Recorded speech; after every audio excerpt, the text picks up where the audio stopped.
other one's got the shot.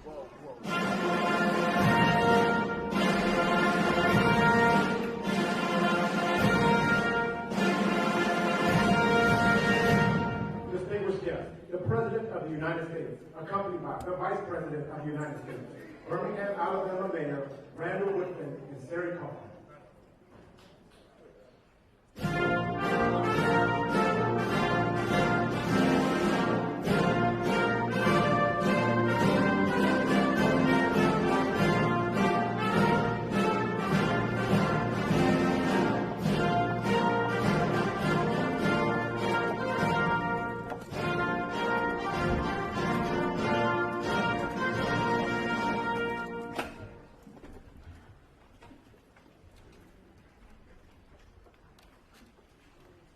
Hello, everyone. My name is Sari Kaufman. When I was 15, a gunman entered my school, Marjorie Stoneman Douglas, and murdered 17 of my classmates, teachers, and friends. Ever since, I've been fighting against gun violence. And I am so happy that we finally have a president and vice president who are making schools safer.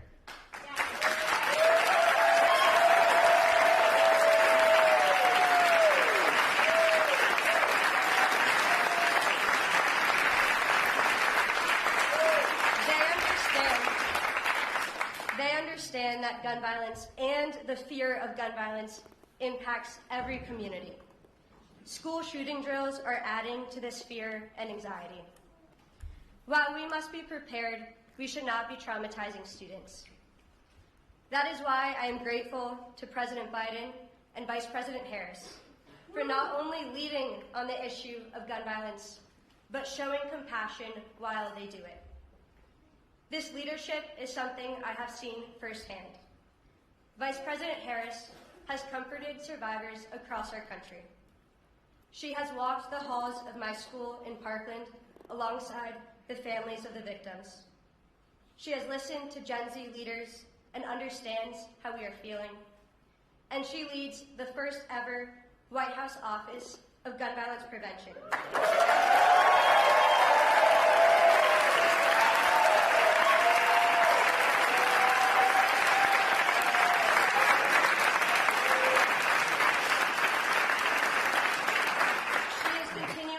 Life's work fighting for the safety of all of our communities. And now it is my honor to introduce the Vice President of the United States, Kamala Harris.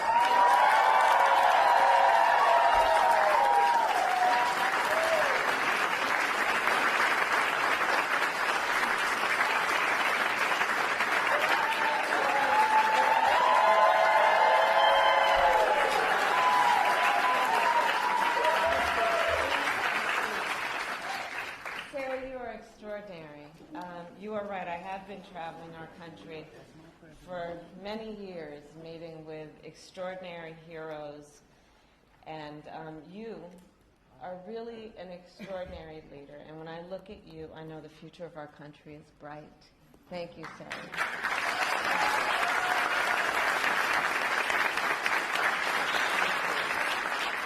And to all the leaders here, survivors, family members, loved ones, thank you all for the work that you do and the voice that you carry for so many who are not in this room right now, but deserve to be seen, deserve to be known, deserve to be heard. I thank you all for all that you do to sacrifice your time and your hearts to give what you give to so many. And so it is good to be with everyone, including our extraordinary President, Joe Biden.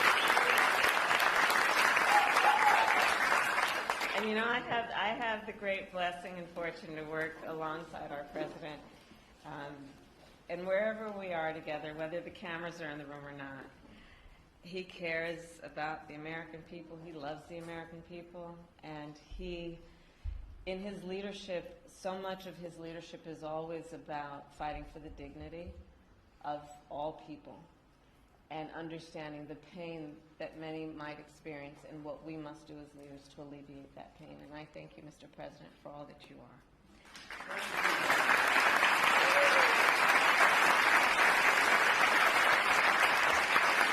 And to all the members of Congress who are here, all the leaders who are here, I thank you.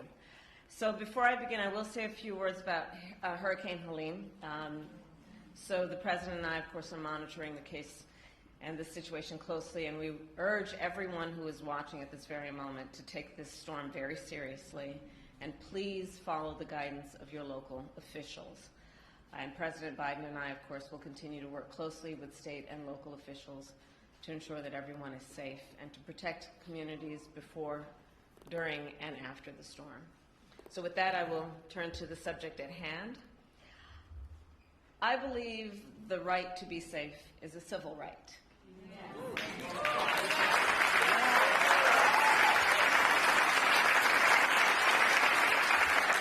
And that the people of America have a right, then, to live, work, worship, and learn without fear of violence, including gun violence. And yet, our nation is experiencing an epidemic of gun violence. I'm telling a bunch of leaders who know. Today, 1 in 5 Americans has a family member that was killed by gun violence. Gun violence is now the #1 cause of the death of children in America. Not car accidents, not cancer, gun violence. The #1 cause of death for the children of America.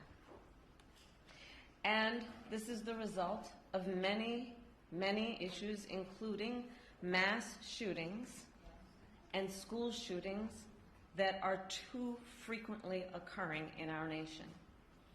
And it is, of course, the result of everyday gun violence, which occurs in cities and neighborhoods and towns across our nation. And we know that the prevalence of this violence causes trauma that is far too often undiagnosed and untreated. Which means that the effect of it is from that moment and lingers for a lifetime if we don't take seriously what are the seen and visible and unseen injuries that result from this violence. Over the years, I've held the hands of far too many mothers and fathers to try and comfort them after their child was killed by gun violence. And let us all agree, it does not have to be this way. We know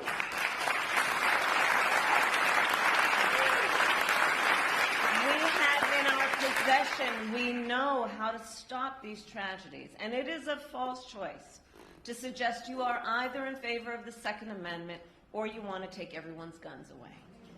I am in favor of the Second Amendment, and I believe we need to reinstate the assault weapons ban.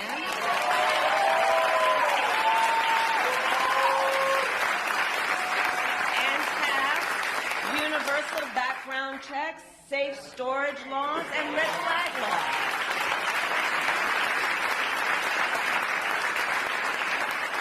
When we took office, we promised to take on the crisis of gun violence. And we passed, under the President's leadership, the first major gun safety law in nearly 30 years, a bipartisan law, which includes an historic investment to address the trauma caused by gun violence. We are hiring 14,000 new mental health counselors in public schools across our nation. We need to hire more.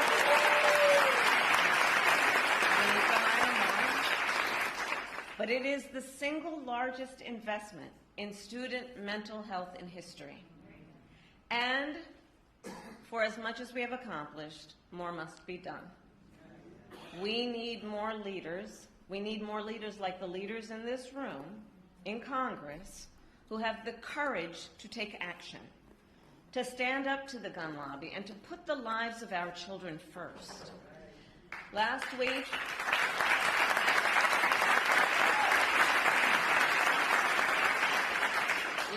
I met with a young leader. Her name is Natalie. She's a 15-year-old student at Appalachia High School and a survivor of gun violence.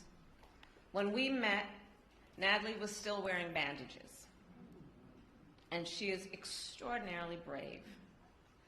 And so on behalf of her, on behalf of all the survivors that we have lost, let us continue to fight to end the epidemic of gun violence and to keep our communities and our children safe. And now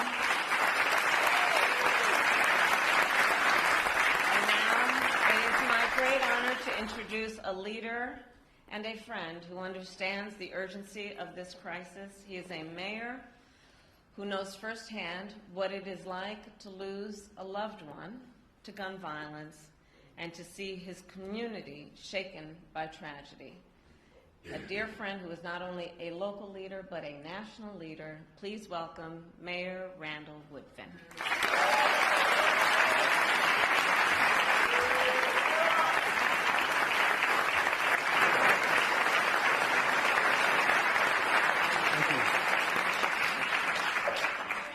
Thank you. Thank you, everyone, and thank you for the introduction, Madam Vice President. As stated, my name is Randall Woodfin. I am honored to serve as mayor of the city of Birmingham, Alabama. I want you all to know that I am not here representing myself. I am here representing the 200,000 residents I serve. Gun violence. Gun violence is what I would say, very personal to me. Because I know the scream of a mother when her child is killed. I know that because I heard it from the voice of my own mother when my brother was killed by gun violence.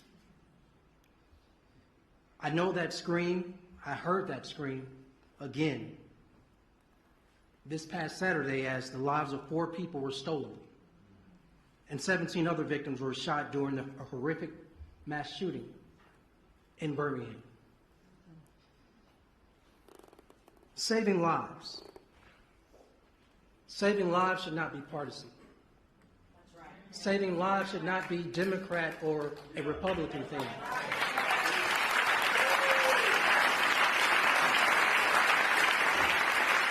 Saving lives, everyone. Saving lives shouldn't even be political. Saving lives is the most American thing we can do together.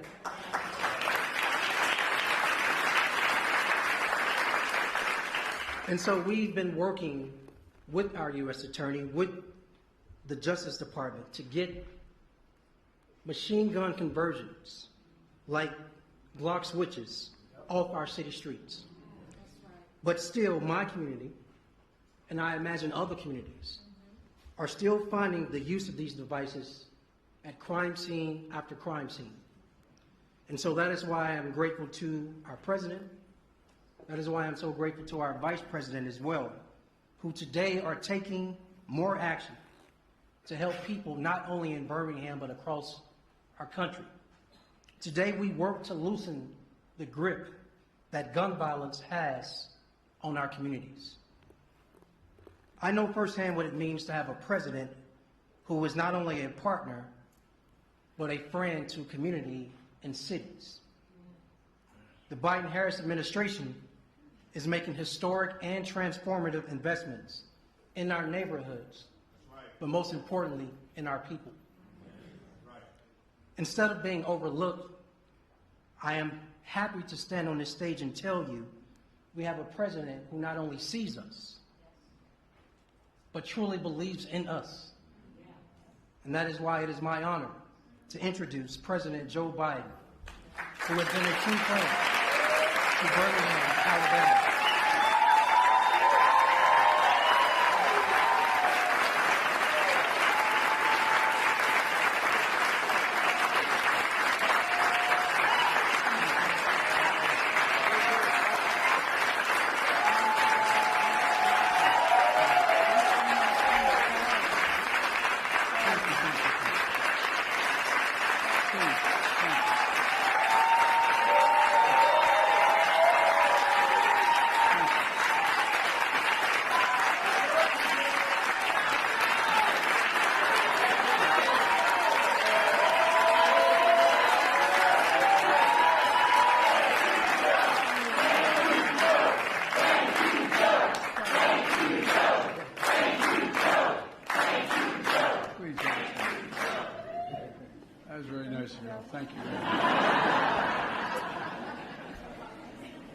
Brother Woodman, thank you for your introduction.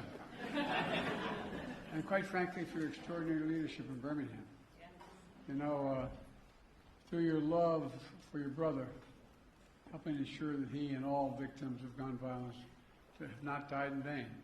May I ask you a question? How many of you in this audience have lost someone in the family to gun violence? I know from experience of other losses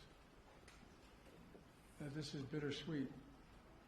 We want us to be doing this, but it brings back the very moment it happened. No matter how long since it's occurred, you're here and you remember. Remember the first time you heard my son, my daughter, my mother, my father, my brother, my sister, somebody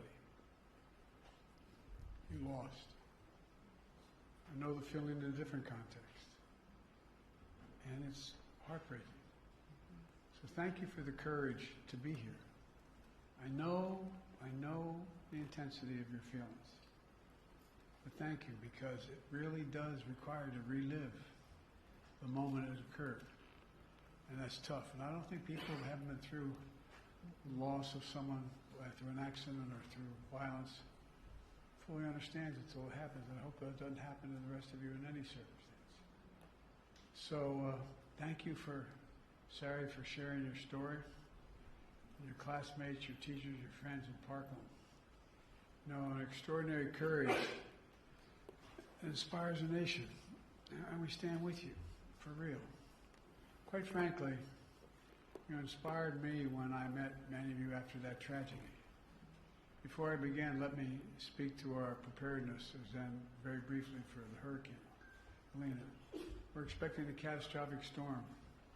Winds and flooding throughout the southeast, starting in Florida right now. Kamala and I have been briefed and spent many hours with FEMA, including recently. Ambassador Griswold is on the scene tomorrow. I've directed FEMA to work with the state partners to take proactive measures to ensure the communities in Florida, Georgia, North Carolina, Alabama, Tennessee, South Carolina, and other states have the support and resources they need.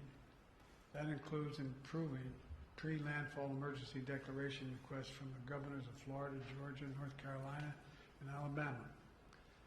In my direction, more than 1,000 federal personnel have already been deployed to those areas. We have search and rescue teams, medical teams, power restoration teams, generators, water, food on the ground and ready to support families throughout the coming days. But let me say this. Everyone needs to take it seriously, extremely seriously. The potential storm surge is well beyond the immediate path of the hurricane. Could be significant and deadly. You know, for you and your family's sake, I urge everyone in and near the path of the hurricane to listen to local officials and follow evacuation orders and when told to do so. Remember, 2 years ago, just 2 years ago, 150 people were killed when the surge was only 14 feet. Now the surge is expected to be up to 20 feet. 20 feet. So take this seriously. From the bottom of my heart, please take it seriously, anybody listening to this. And because, anyway, the tendency is to say, I can do this, but you can't. 20-foot storm surge, you can't. Folks, now for the reason we're here today. I want to thank Vice President Harris and members of our cabinet, members of the Congress, including Birmingham's extraordinary Congressman Terry Sewell. Terry, stand up. Stand up.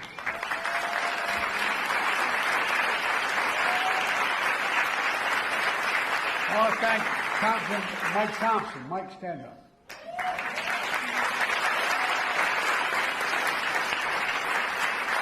And a good friend, one of the brightest people I know, Jamie Raskin. Jamie, stand up.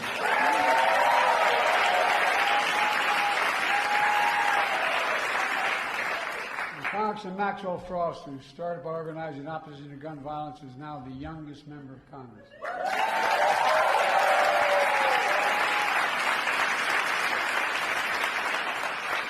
Even when I was the second youngest senator in history, I never had that much hair.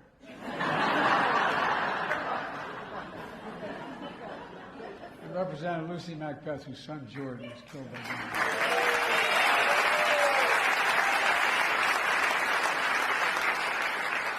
Thanks, Lucy.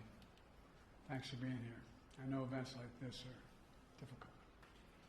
Look, folks, I want to thank you for the courage, and I also want to thank the chiefs of police and sheriffs, to all the advocates and allies, and especially to the survivors and families, many of whom I've met with. Jill and I have gotten to know some of you very well over the years. Thank you for being here. With absolute courage, you've turned your pain into purpose. That's what it's all about, turning your pain into purpose, your loss into determination, your anger into commitment, and the power of a movement of saving lives. That's okay. Babies rule my house. Don't worry about it. This past Monday, the FBI released data showing how crime is down in America. The year before we came to the presidency, we saw the biggest increase in murder rates on record. Last year, we saw the largest decrease in murder rates nationwide.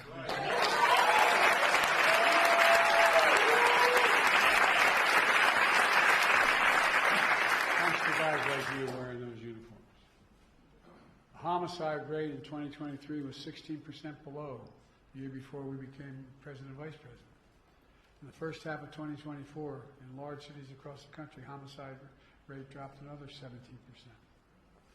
Last year, we also saw the lowest rates of all violent crime in more than 50 years. Murder, rape, aggravated assault, robbery all dropped along with burglary, property crime. It matters.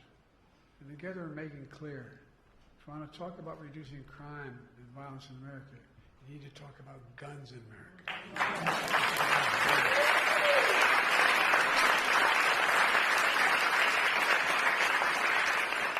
You just heard Kamala cite the statistics all Americans should be ashamed of. Guns are the number one, hard to believe, are the number one killer of children in America, more than any other cause. Accidents, more than any other cause. It's almost unbelievable to think that's. It's sick. Last year, after another school shooting, my predecessor said, like some members of Congress said, just get over it. I'm going to be very blunt. Secretary Vance of Ohio has called these shootings facts of life. Who the hell do these people think they are? I mean it.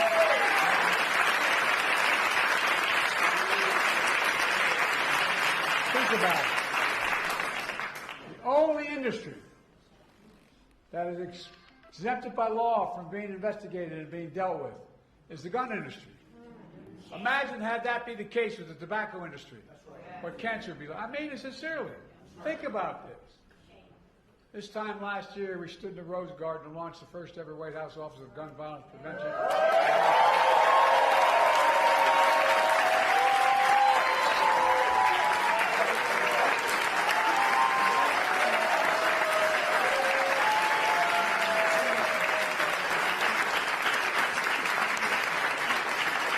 Look around the room, I see survivors. Like our former magnificent congresswoman, who's always out there fighting. Thank you, guys. Thank you. You know, it's staffed by gun violence survivors and experts overseen by our incredible vice president. The purpose is to drive and coordinate the government in a nationwide effort to reduce gun violence in America. Over the past year, we made tremendous progress. More background checks required for firearms sold at gun shows online.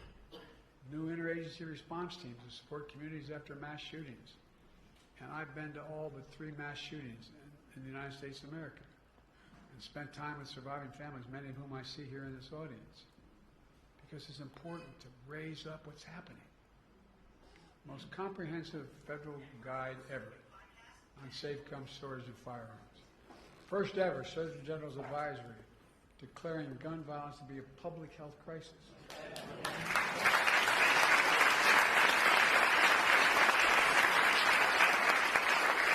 Parenthetically, as I travel the world with other world leaders, they ask, do you really have do you say you have a public health crisis with gun violence? Well, today I'm proud to announce a new executive order. That's going to do 2 additional things. First, the executive order will establish a new federal task force on emerging firearm threats.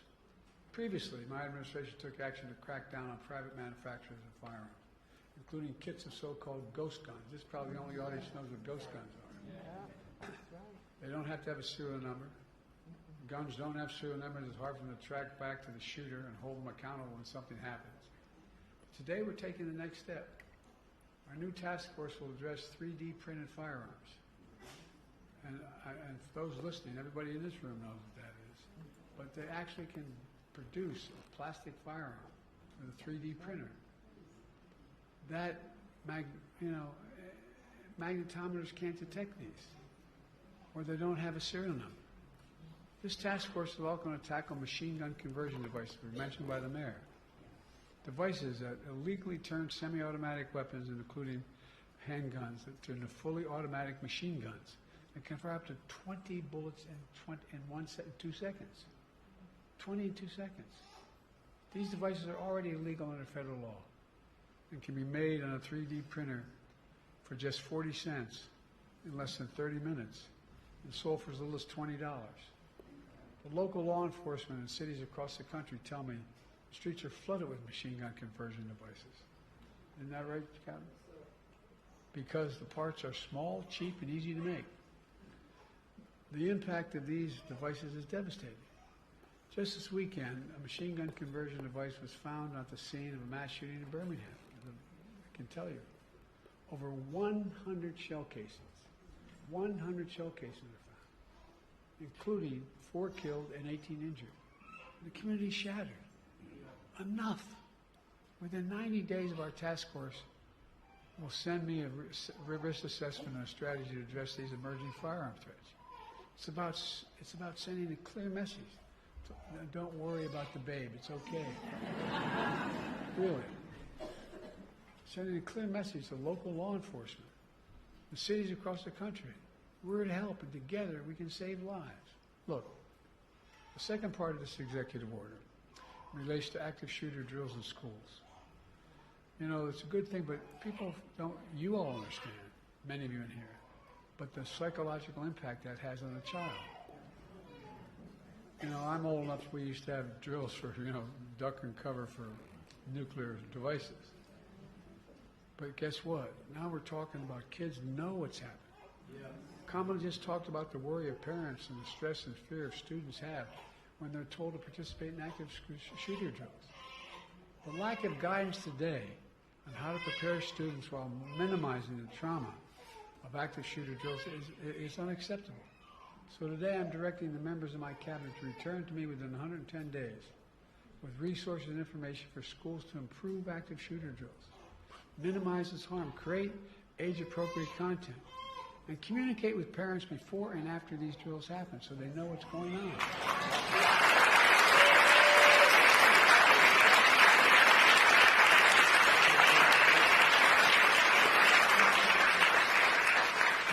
We just have to do better, and we can do better. But that's not all. Today, my administration is also announcing a whole series of new actions to address gun violence. We're releasing a new tool with resources to help schools communicate with parents about safety of storing firearms in their homes. And by the way,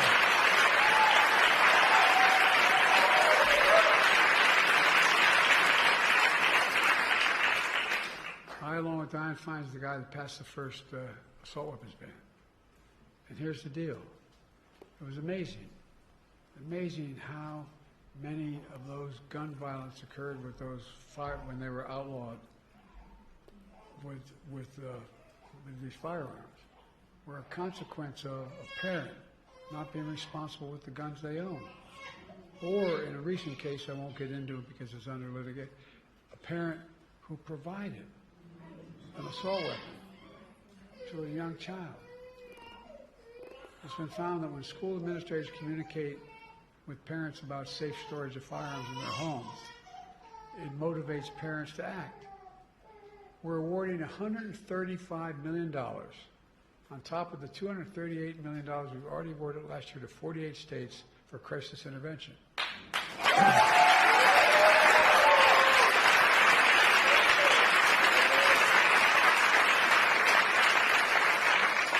Including tools like red flag laws. I'm going to say, be very personal here.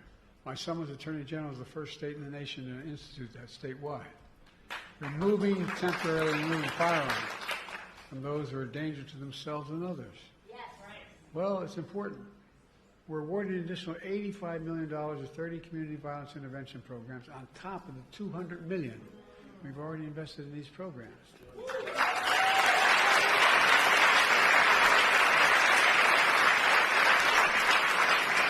As you all know, these local intervention programs stop shootings before they happen, utilizing trusted messengers, community members, leaders to work directly with people at risk or the most vulnerable to gun violence. And folks, all these new actions build on the historic steps we've already taken since I took office to address gun violence in America. Through the American Rescue Plan, which, by the way, not a single one of the opposition voted for.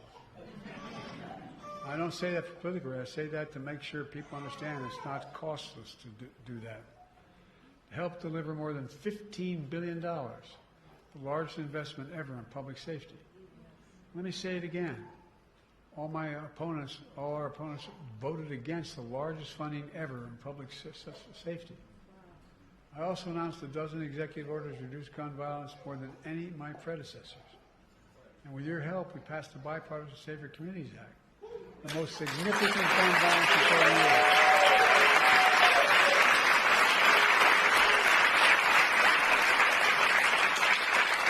And so many things because we had a first-rate prosecutor who had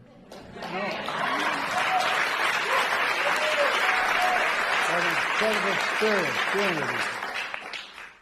Among many things is strengthened background checks for anyone under the age of 21 seeking to purchase a firearm. Since we implemented the background check system last year, we've kept almost 1,000 guns out of the hands of people under the age of 21.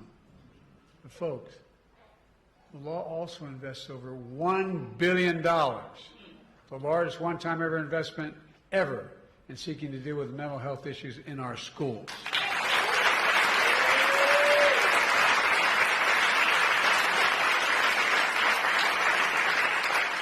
Help them deal with the grief and trauma of gun violence, other traumatic experiences. We spent a lot of time, didn't we, with those kids? Afraid to go back to school. Not an unusual thing to be concerned about if you sat there and the kid sitting next to you at your desk gets shot and killed. My former Senate Deputy Chief of Staff is here with me today, Roger Harrison, sitting in the back there. He founded an organization that does outreach programs for middle and high school students dealing with mental health issues. And many others around the country doing similar things. We still have more to do. But the steps we've taken so far in reducing gun violence and saving lives are real. But we have to keep going. There's so much more we have to do. I think it's time to reinstate the assault weapons ban and high-capacity magazines.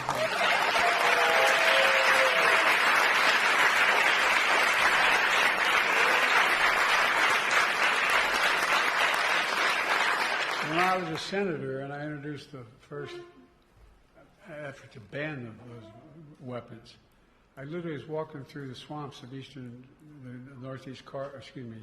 in southern Delaware, down in the area where the swamps and ridges are. There was a guy fishing, and he looked at me and said, "Biden, what the hell are you going to take my gun for?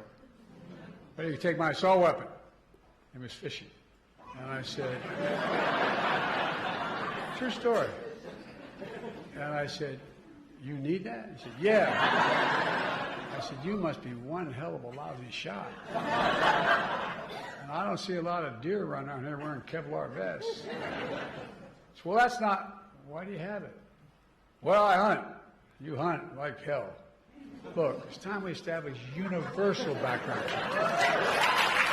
Universal. And require safe storage of firearms. I mean it. Start holding parents accountable for being negligent. By the way, if you pull up here wherever you parked and left your key in your car, and a student steals the car and gets in an accident, you are held responsible. Why in the hell would not that be the case if you let a gun case open? I mean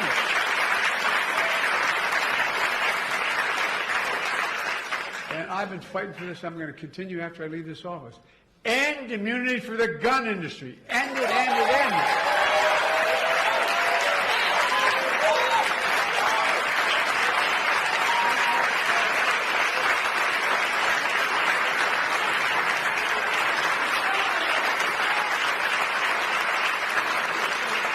Look, folks, I taught constitutional law for years, constitutional law. Never was the Second Amendment meant to be absolute. Back when it was passed, you could not own a cannon.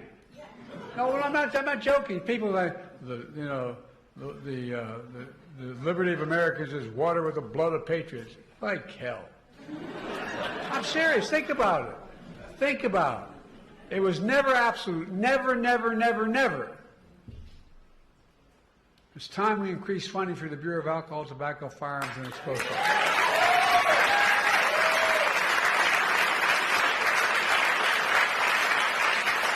Another law enforcement agency to deal with crime and solve crimes faster. We get a lot of heat from the other guy. She got a lot of heat from the other guy talking about we're not helping. We're the ones funding cops. We're the ones funding these things. It's time to increase funding to help victims of crime and support community groups helping and hurting people hurting from gun violence.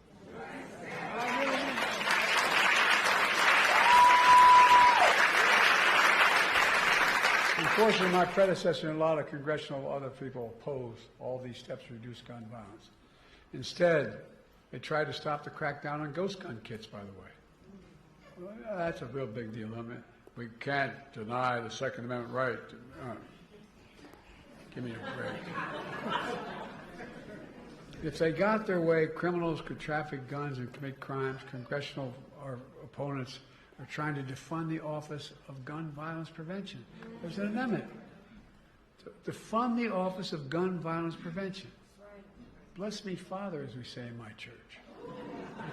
They attack the FBI and want to abolish the Bureau of Alcohol, Tobacco, and Firearms and Explosives. By the way, that's not written out, which is responsible for fighting gun crimes. Folks, you can't be pro-law enforcement and be anti-FBI and ATF.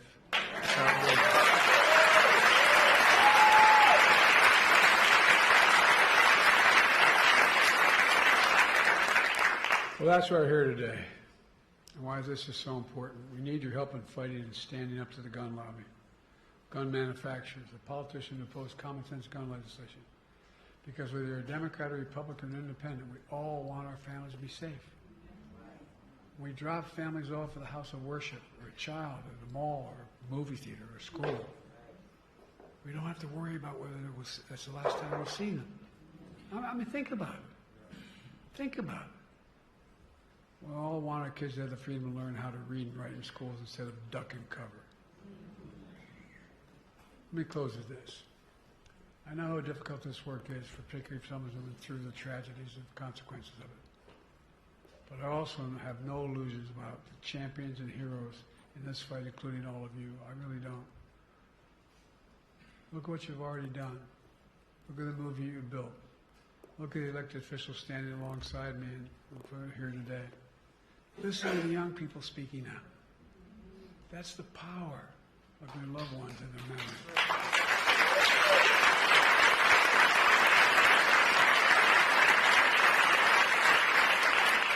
And that's the power of this movement. It's the power of America.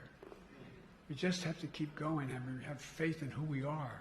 Ladies and gentlemen, we're the United States of America. There is nothing beyond our capacity. Nothing, nothing, nothing. I mean that.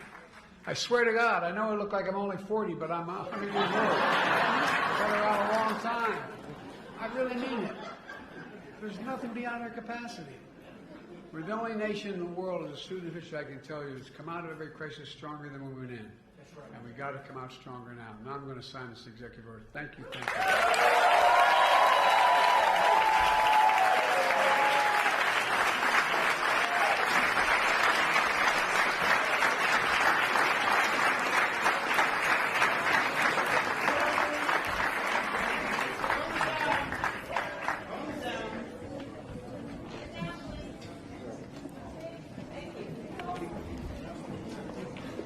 All right.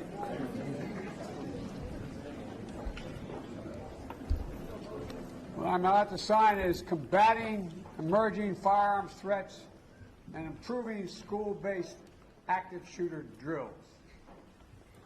Never thought I'd have to sign something like this, but we do. Thank you.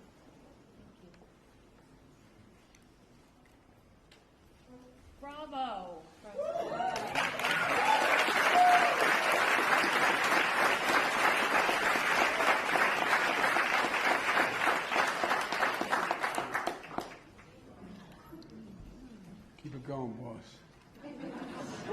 Thank you.